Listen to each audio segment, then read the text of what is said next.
আমার স্বামী দ্বিতীয় স্ত্রী আমাকে আমাদের বিবাহ বার্ষিকীর দিন ঠিক মাঝরাতে ফোন করলেন। ঝগড়া করতে নয়, আমাকে অপমান করতেও নয়। ওপাশ থেকে তিনি শুধু বললেন, আপু আমি আপনাকে ফোন করেছি কারণ ঠিক 2 বছর আগে আমি ঠিক আপনার জায়গায় ছিলাম, আর আমাকে সাবধান করার মতো কেউ ছিল না। আপনার আজ রাতে এই বাসা ছেড়ে চলে যাওয়া উচিত। কাল সকালের জন্য অপেক্ষা করবেন না, আপনি আজ রাতেই চলে যান। ফোনে আমি আপনাকে সব বলতে পারবো না, কিন্তু ওনার প্রথম স্ত্রী মানে আমার আগের জনের সাথেও যা করেছে আমি নিজের চোখে তার প্রমাণ দেখেছি, আর আপনার সাথেও সেটা অলরেডি শুরু হয়ে গেছে। আমি প্রথমে ওনার কথা বিশ্বাস করিনি। একটা বিষয় পরিষ্কার করে বলি, আমি অত সহজে আতঙ্কিত হওয়ার মতো মেয়ে নই। আমি হুট করে ব্যাগ গুছিয়ে দৌড়ে দেওয়ার মতো মানুষ না। আমি অন্ধকারে খাটের কোণায় চুপচাপ বসে রইলাম এবং ঠান্ডা মাথায় চিন্তা করলাম।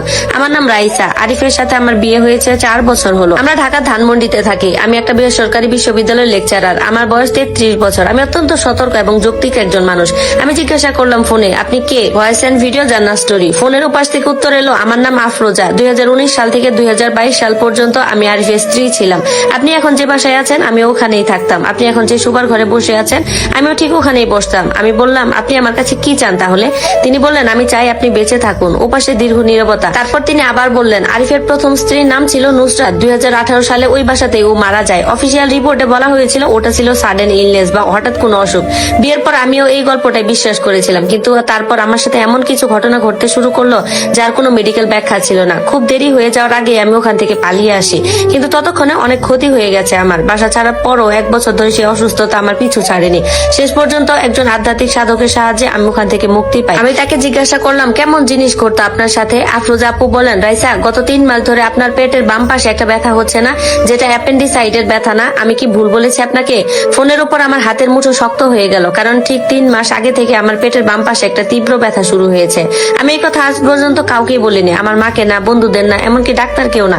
ভেবেছিলাম আগামী সপ্তাহে হয়তো বা সবকিছু দেখাবো।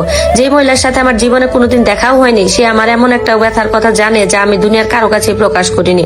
আর এই ব্যথাটা ঠিক তখনই শুরু হয়েছিল যখন আমি মায়ের বাড়ি থেকে ঠিক 3 মাস আগে এই বাসায় ফিরে আসি। আমি কাঁপানো গলায় জিজ্ঞাসা করলাম, আপনি এই ব্যথার কথা কিভাবে জানলেন? তিনি বললেন, কারণ ওই ব্যথাটা আমারও হতো ঠিক একই জায়গায়। ওই বাসায় যাওয়ার ঠিক 3 মাস পর থেকে শুরু হতো। আর নুসরাতের ডেথ সার্টিফিকেট, যার একটা কপি আমার কাছে আছে, সেখানে অফিসিয়ালি মৃত্যুর কারণ লেখা ছিল অর্গান ফেইলর, মানে বাম পাশের অর্গান। আমি খাট থেকে উঠে দাঁড়ালাম। আরিফ ঘুমাচ্ছিল। আমি অন্ধকারে ওর নিঃশ্বাসের শব্দ শুনতে পাচ্ছিলাম। আমি তাকে ফিসফিসে জিজ্ঞাসা করলাম, আমি তাহলে এখন কি করব? তিনি আমাকে বললেন, একটা ব্যাগে যতটুকু জিনিস নেওয়া যায় শুধু ততটুকুই নেন। দরকারি কাগজপত্র, টাকা আর ফোনের চার্জার। এমন কারো বাসায় যান যাকে ও খুব ভালো করে চেনে না। আপনার খুব কাছে বিশ্বস্ত কাউকে এখনো জানাবেন না, কারণ ও 1 ঘন্টার মধ্যে টের পেয়ে যাবে। ব্যাস, বেরিয়ে পড়ুন আজ রাতেই। আমি বললাম, তারপর? তিনি বললেন, তারপর আপনি যেখানে পৌঁছান না কেন নিরাপদ জায়গায় গিয়ে আমাকে ফোন দিবেন। আমি আপনাকে সব খুলে বলবো, সমস্ত প্রমাণ, আমার কাছে থাকা সমস্ত কাগজপত্র, ছবি। বাসা ছাড়ার পর আমি ওখান থেকে কি কি পেয়েছিলাম সব দেখাবো, কিন্তু আগে নিজের জীবনটা বাঁচান। এখনই বের হন। তারপর আমি আমাদের বাসার বাথরুমে লক হয়ে দাঁড়িয়ে আছি। আমার স্বামী শোবার ঘরে ঘুমাচ্ছে। আমার কাছে একটা ব্যাগ আছে, সেখানে প্রয়োজনীয় ডকুমেন্ট আর ফোন আমার সাথেই আছে। আমি বিশ্ববিদ্যালয়ের একজন শিক্ষক, যে কোনো কিছু বিশ্বাস করার আগে আমি আগে প্রমাণ খুঁজি। কিন্তু এই মহিলা আমার ব্যথার কথা জানতো, এমনকি ব্যথার সাইডটাও নিখুঁত ভাবে বলে দিল। আফরোজা আপু নামের ওই মহিলা যা বললেন আমি এখনো তা পুরোপুরি বিশ্বাস করতে পারছিলাম না। যদি উনার কথাই সত্যি হয় তবে উনি আমাকে আরো আগে কেন সতর্ক করেননি? আর উনি আমার ফোন নাম্বারটাই বাই কোথায় পেলেন? কিন্তু আবার পরক্ষণে আমার পেটের সেই বাম পাশের ব্যথার কথা মনে আসতেই আমার বুকটা কেঁপে উঠছিল। আমি পুরোপুরি না হলেও ওনাকে কিছুটা বিশ্বাস করতে শুরু করেছিলাম, কিন্তু এখন আমি যাবোটাই বা কোথায়? সবকিছু এত হুট করে ঘটে যাচ্ছে। যদি সবকিছু ভুল প্রমাণিত হয় তবে আমি আমার স্বামীকে কি জবাব দেব? আরিফকে সত্যি সত্যি আমার কোনো ক্ষতি করতে পারে? ও তো আমাকে এত ভালোবাসে, এত যত্ন নেয়। আমার কানে কাছে ফোনটা ধরা ছিল আর মাথায় এই হাজারটা চিন্তা ঘুরপাক খাচ্ছিল। ফোনের ওপাশ থেকে আফরোজা আপু আবার বললেন, আমার কথা বিশ্বাস করুন রাইসা, আপনার এখন মনে হতেই পারে ও খুব কেয়ারিং, কিন্তু নিজে ভালো চাইলে আমার উপর ভরসা করে এখনই ওখান থেকে পালান। আমি আর কথা না বাড়িয়ে সাথে সাথে ফোনটা কেটে দিলাম। ঠিক তখনই আমি দরজার বাইরে পায়ের আওয়াজ শুনতে পেলাম। আরে বিছানা ছেড়ে উঠে পড়েছে। আমি দ্রুত ফোনটা আমার পকেটে চালান করে দিলাম এবং কলের ট্যাপটা ছেড়ে দিয়ে মুখ ধর ভান করলাম। ঠিক সেই মুহূর্তেই ও বাথরুমের দরজাটা ধাক্কা দিয়ে খুললো। ভয়ে আমার হাত পা জমে বরফ হয়ে গেল। ওর ঢোকার ভঙ্গি দেখে মনে হচ্ছিল ও আমাকে প্রচন্ড সন্দেহ করছে। আরিফ বলল, কি ব্যাপার জানো, তুমি এত রাতে জেগে আছো যে? ও এমন এক অদ্ভুত চোখে আমার দিকে তাকিয়ে রইল যা আমি আগে কখনোই দেখিনি। ও যেন আমার চোখের ভাষা পড়ার চেষ্টা করছিল। আমি আমতা আমতা করে বললাম, হ্যাঁ, চোখে কি যেন একটা পড়েছে, খুব খসখস করছে, তাই ভাবলাম একটু পানি দিয়ে ধুয়ে নি। আরিফ বলল, আচ্ছা ঠিক আছে, আমি বিছানায় তোমার জন্য অপেক্ষা করছি, জলদি এসো।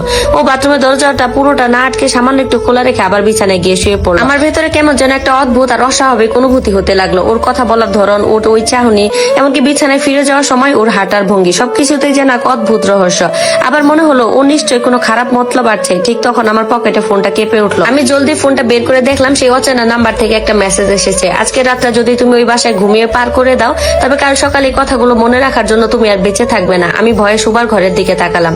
আমি পা টিপে টিপে দরজার ফাঁক দিয়ে ঘরের ভেতরে তাকালাম আরিফকে দেখার জন্য। আর ঠিক তখনই খাটের নিচে আমি এমন কিছু দেখলাম যা দেখে আমার কলিজা শুকিয়ে গেল। অন্ধকারের মধ্যে খাটের নিচে দুটো চোখ মৃদু আলোয় জ্বলজ্বল করছে, আর সেই জিনিসটা ঠিক আমার শোয়ার জায়গার নিচটাতে উৎ পেতে বসে আছে। ভয়ে আমার মুখ দিয়ে একটা চিৎকার বেরিয়ে আসছিল। আমি দু হাতে মুখ চেপে ধরলাম। বিছানায় আরিফ ঘুমানো ভান করে শুয়ে আছে। তার মানে ওই মহিলা যা বলেছিল তার প্রতিটি অক্ষরই সত্যি। আমার এখন এই বাড়ি থেকে পালাতে হবে। আমি খুব সাবধানে দরজাটা আরেকটু ঠেলে কোনো শব্দ না করে ঘরের ভেতরে ঢুকে পড়লাম, যাতে আরিফের ঘুমটা না ভাঙে। আলমারির পাশে আমার একটা ট্রাভেল ব্যাগ রাখা ছিল, ওটাতে অল্প কিছু জামা কাপড় আগে থেকেই ছিল। আমি বিড়ালের মতো পা ফেলে ব্যাগটা তুলে নিলাম। চলে যাওয়ার ঠিক আগ মুহূর্তে আমার নজর গেল পড়ার টেবিলের উপর। আমার ফোনে চার্জারটা ওখানেই পড়ে আছে। আফরোজ আপু বলেছিলেন চার্জারটা সাথে নিতে। আমি টেবিলের দিকে হাত বাড়ালাম, কিন্তু আমার চোখ তখন আরিফের দিকে। ওর ওপর নজর রাখতে গিয়ে আমার হাত ফসকে চার্জারটা মেঝেতে পড়ে গেল। আর সেই সামান্য শব্দে আরিফ ধরফর করে বিছানায় উঠে বসলো। ওর চোখ দুটো তখন রাগে একদম লাল। ও এক নজর আমার দিকে তাকালো, তারপর তাকালো আমার হাতের ব্যাগের দিকে। ও অত্যন্ত ভারী এবং আদেশ সূচক গলায় বলল, এত রাতে ব্যাগ হাতে তুমি কোথায় যাচ্ছ? আমি তখন আতঙ্কে আর বিভ্রান্তিতে কাঁপছি। আমি এখন কি করব? তাৎক্ষণিকভাবে আমি মেঝে থেকে চার্জারটা তুলে নিয়ে দরজার দিকে এক ছুটে দৌড় দিলাম। আমি পিছনে ফিরে তাকানোর সাহস পাইনি, কিন্তু টের পাচ্ছিলাম ও বিছানা থেকে নেমে আমার পেছনে তাড়া করছে। আমি ঘর থেকে বের হয়ে মেইন গেটের দিকে ছুটলাম। আমার হাতের ব্যাগটা প্রথমে গেটের উপারে রাস্তায় ছুঁড়ে ফেলে দিলাম, তারপর কাপা কাপা হাতে গেটের তালাটা খুলে বাইরে বেরিয়ে এলাম। রাস্তা থেকে ব্যাগটা তোলার সময় আমি যেমন একটু ঝুঁকেছি, ঠিক তখনই পেছন থেকে আরিফ এসে আমার খপ করে মাথার চুল চেপে ধরলো। ও খুব নিষ্পাপ গলায় বলল, কি হচ্ছে এসব? তুমি পালাচ্ছ কেন? কয়েক সেকেন্ডের জন্য আমার মনে হলো আমি কি ভুল কিছু করেছি। ও তো কত সাধারণ মানুষের মতো কথা বলছে, কিন্তু মনের ভেতর আফরোজা আপু সেই সাবধান বাণী আমাকে আবার তাগিদ দিল। আমি আমার সর্বশক্তি দিয়ে হাতের ভারী ব্যাগটা দিয়ে ওর মাথায় একটা বাড়ি মারলাম। ও সামলাতে না পেরে মাটিতে পড়ে গেল। আর আমি জান প্রাণ বাজি রেখে ধানমন্ডির শুনশান রাস্তা ধরে দৌড়াতে লাগলাম। কিন্তু আরিফ দমে যায়নি। ও উঠে দাঁড়িয়ে আবার আমার পেছনে তাড়া করতে শুরু করেছে। হাতের ওই ব্যাগের ওজনের কারণে আমার দৌড়ানোর গতি কমে যাচ্ছে, আর আমি স্পষ্টই দেখতে পাচ্ছি ও একদম আমার কাছাকাছি চলে এসেছে। এখন আমি কি করব? কোথায় যাব? ভয়েস এন্ড ভিডিও জানা স্টোরি। আমি আমার পায়ের শেষ রক্তবিন্দু দিয়ে দৌড়াচ্ছিলাম, কিন্তু হাতের এই ভারী ব্যাগটার জন্য আমার গতি একদম কমে যাচ্ছিল। আমি খুব ভালো করে জানতাম আরিফ যদি একবার আমাকে ধরে ফেলে, তবে ভালোই হোক বা জোর জবরদস্তি করে হোক, ও আমাকে আবার ওই অভিশপ্ত বাড়িতে ফিরিয়ে নিয়ে যাবে। উপায় না দেখে আমি ব্যাগটা ওর গায়ে ছুঁড়ে মারলাম এবং কোনো দিকে না তাকিয়ে ধানমন্ডির মেইন রোডের দিকে আরো জোরে দৌড়াতে লাগলাম। ও ব্যাগটা সামলে নিয়ে আবার আমার পেছনে ছুটলো, কিন্তু ব্যাগ ছুঁড়ে মারার কারণে আমি ওর থেকে বেশ কিছুটা দূরত্ব তৈরি করতে পেরেছিলাম। আমি একের পর এক গলি পার হচ্ছিলাম, যার কিছু গলি আমার চেনা আর কিছু একদমই অচেনা। কোনো মতে ওর চোখে ফাঁকি দিয়ে গোলক ধাঁধার মতো গলিগুলো দিয়ে নিজেকে আড়াল করতে লাগলাম। আমাদের এলাকা থেকে বেশ কিছুটা দূরে চলে আসার পর আমি একটা দেওয়ালে পিঠ ঠেকে হাঁপাতে লাগলাম। বুকটা কামারের হাঁপড়ের মতো উঠানামা করছিল। কিছুটা দূরে একটা মাঝারি গোছের হোটেল দেখতে পেলাম। আমার প্রথমে মনে হলো ভেতরে ঢুকে আশ্রয় নেই, কিন্তু পরক্ষণে ভাবলাম আরিফ খুব সহজে অনুমান করতে পারবে যে আমি এই হোটেলে এসেছি। ও আমাকে এখান থেকে ঠিক খুঁজে বের করবে। আমি হোটেলের ভেতর না গিয়ে একটা অন্ধকার বাড়ির আড়ালে লুকিয়ে পড়লাম এবং নিজের শ্বাস প্রশ্বাস স্বাভাবিক করার চেষ্টা করলাম। আমি মারাত্মক ক্লান্ত হয়ে পড়েছিলাম। বুকটা ব্যথায় চেপে আসছিল আর মাথাটা যেন বোমাবাজির মতো ঝিমঝিম করছিল। শরীর বেয়ে ঝরঝর করে ঘাম ঝরে মাটিতে পড়ছিল। হঠাৎ আমি গলির শেষ মাথায় একটা লোককে দেখতে পেলাম। লোকটা খুব দ্রুত হাঁটছে এবং মাথা ঘুরিয়ে চারপাশটা দেখছে। লোকটা যখন রাস্তার রোডিয়াম লাইটের আলো এসে দাঁড়ালো, আমার কলিজা শুকিয়ে গেল। ওটা তো আরিফ। ওর মুখে প্রচন্ড রাগ, কিন্তু শরীরী ভঙ্গিতে এক অদ্ভুত শান্ত হিংস্রতা। ও যেন আমাকে দেখতে না পায়, সেজন্য আমি দেওয়ালের সাথে নিজেকে আরো লেপটে নিলাম। ও একটা 3 রাস্তার মোড়ে এসে দাঁড়ালো এবং সামনের হোটেলটার দিকে তাকালো। ও ঠোঁটে কোনো একটা ফুকুটির হাসি ফুটে উঠলো, তারপর হন হন করে হোটেলের ভেতরে ঢুকে গেল। মনে মনে নিজেকে ধন্যবাদ দিলাম যে আমি ওই হোটেলের ভেতরে যাইনি। একটুখানি তখন স্বস্তি পেলাম, কিন্তু কয়েক মিনিট পরে ওই হোটেল থেকে প্রায় ঝড়ো গতিতে বের হয়ে এলো। ওর মুখয়াবহ এখন অনেক বেশি হিংস্র আর অনেক বেশি ভয়ঙ্কর দেখাচ্ছে। ও পকেট থেকে একটা সিগারেটের শলাকা বের করলো, ঠোঁটে চেপে লাইটার দিয়ে আগুন জ্বালালো। অন্ধকারের মাঝে লাইটারের আলোয় ওর মুখটা এক মুহূর্তের জন্য রাক্ষসের মতো লাগলো। ও সিগারেটের একটা গভীর টান দিয়ে ধোঁয়াটা বাতাসে উড়িয়ে দিল। ও ঘামছিল এবং মাথা ঘুরে চারদিকটা খুব সূক্ষ্মভাবে পর্যবেক্ষণ করছিল। ধন্যবাদ সবাইকে। গল্পটি কেমন লাগলো সবাই জানাবেন। এটি ছিল গল্পের প্রথম পর্ব, আর বাকি পর্বগুলো খুব তাড়াতাড়ি আপলোড করা হবে। ততক্ষণ সবাই ভালো থাকুন, সুস্থ থাকুন। ততক্ষণ পেজে লাইক কমেন্টস করে পাশেই থাকুন। ধন্যবাদ।